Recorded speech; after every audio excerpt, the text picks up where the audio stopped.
If the whole idea is that she is under enough constant threat that they need to have a decoy, but have her stand there all the time, just give her a different fucking name. No, I agree with you, but I do think the general concept is clever. Like, they're not hiding her.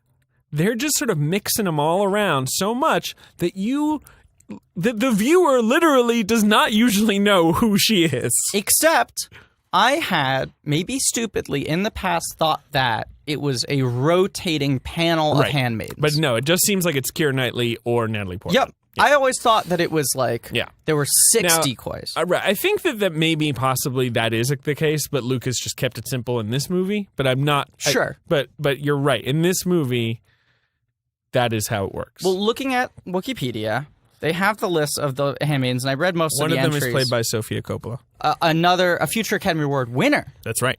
That's right. So within the group of Amidala, first screen credit. First screenplay. No. For screenplay. No, her first screen credit is Godfather 3, right? No, her first screen credit, if I'm not mistaken, is The Godfather credited. 2. Oh, is she in 2? All right. I know she's in 1. She's the baby. Yeah. But she's also in Peggy Sue Got Married. And right. All right, Sophia. Whatever. I think she said, like, she just wanted to be in the movie to watch it.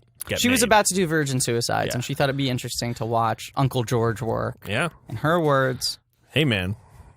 I get it. I'd play a handmaiden right now. Oh, me too.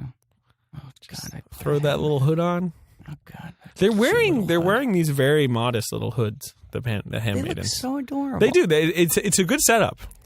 Can I read you the list of all their names? I don't know if you've read the list of all the names before. Please, never allowed. Okay. Once again, this group contains 3 future Academy Award winners / nominees. Right. So a prodigious group. Yeah, absolutely. So we have Amidala, Padme. Then the handmaidens are as follows: Sabe, Eirtaé, Rabe, Sashay, Yane, Faye, and parentheses in training, Dane. Ooh. Dane appears to be extended universe. It appears to be from the she's comics. not. She's not part of the film. Okay. Yeah, I believe. Yeah, whatever. I think there's 6 of them. You don't see a ton of them. There's really only one scene where the handmaiden seems to do anything, which is when Padme is playing a handmaiden, and she sort of leans over and talks to her for a second. Now I want to just talk about Eirtaé for a second. Okay. Eirtaé was brought up as a wealthy girl in a remote river valley of Naboo. She was the only applicant for the Queen's handmaidens who had blonde hair and blue eyes. In contrast to Amidala's brown hair and brown eyes, she was sometimes known as the blonde handmaiden. Once again, this is official Lucas the canon backstory to these characters, right? Yeah. All that is fine. You would assume if you clicked on any of the handmaidens, you'd get that much information. Right. Oh, she grew up in this small town. Yeah, blah, blah, this is her hair color, this and that. Wait a second. Eirtaé had also taken the same examinations as Amidala to run for the position of queen, but lost the election to Amidala. Wait a second. She's a handmaiden? Maybe like just give her a different job. She's close to being queen? Yeah. She's combing her hair every day? Imagine if the runner-up for president... Mitt Romney. What if Mitt Romney was the butler? Had to be Secret Service. Secret Service. Even more than the butler, the Secret Service, because in reading the full Handmaiden Wikipedia entry, they make it very clear that the handmaidens are trained to know that they might have to give their life to protect the queen. Right. They're like bodyguards. They really are like bodyguards. They're like Secret Service. The decoy thing is the same thing. They're trained in Captain Panaka gives them, I don't know, a couple of weeks down at the shooting range or something. Like, they're trained in guns and stuff. Oh, yeah. And like Kung Fu and all that shit. I don't think they're trained in Kung Fu. They're definitely trained in Kung Fu. But like, why is Sabe having to dress up like Queen Amidala so that if someone takes out a gun and shoots her, they won't have shot the queen? Right. She knows your deal is, hey, upside, you get to wear some pretty tight dresses. Downside, you're almost definitely going to get shot in the face. At some point. Especially if there happens to be a blockade. And also, like, this is the first queen of the country. Right. It's like, this is a new thing. It's all new. It's a very volatile situation. So the queen of the country, anyone apparently over the age of 7 can run. But if you lose, you have to be on security detail for the person who won and maybe die protecting their position. I had no idea. I mean, maybe she wanted to. Maybe that was how deep her sense of civic duty ran. This is what I'm saying. Eirtaé and the other handmaidens were trained in self-defense and marksmanship by Amidala's head security, Captain Panaka. We know all of that. Sure. She particularly excelled in dealing with protocol and spotting treachery. Fine. However, she was less skilled in martial arts than the other handmaidens. Oh, boy. Oh, boy. But you were right. Kung Fu. Thank you. Yeah, she sounds bad. 1, she doesn't look like her. 2, she is a former political rival. 3, she does not know Kung Fu. As well.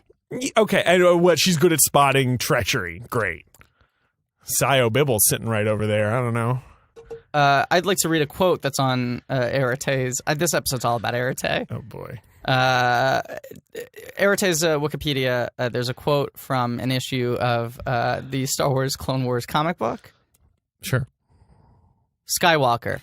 In fact, I'm pretty sure it's Amidala's decoys, Sabe and Eirtaé. Actually, I'm Eirtaé, Sabe, and I'm Sabe. Attributed to Anakin Skywalker, unable to distinguish between Sabe and Eirtaé. Griffin, I'm not sure that was worth the seeming 40 minutes it took. I think it was. This is why I want to talk about it. Okay. Wait, is there more? Yeah, no, okay, I want to talk about it. Eirtaé, who has no dialogue in the film. And also has blonde hair and blue eyes. Yep, and also lost the election for queen. Right. Because apparently she wasn't good enough at martial arts. Yeah, right. Has no dialogue in the film. Whoever was assigned to write this officially sanctioned Wikipedia entry for Eirtaé, which, by the way, has 12 different sections on it.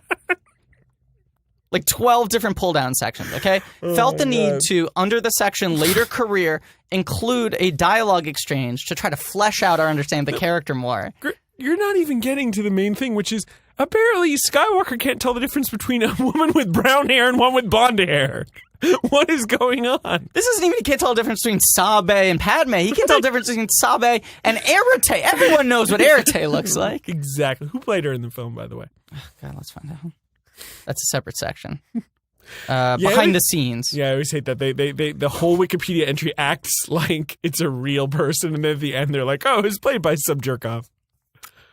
David, I am so happy that you asked me. Who played Eirtaé? Because her name is... Lily Tomlin. Friday.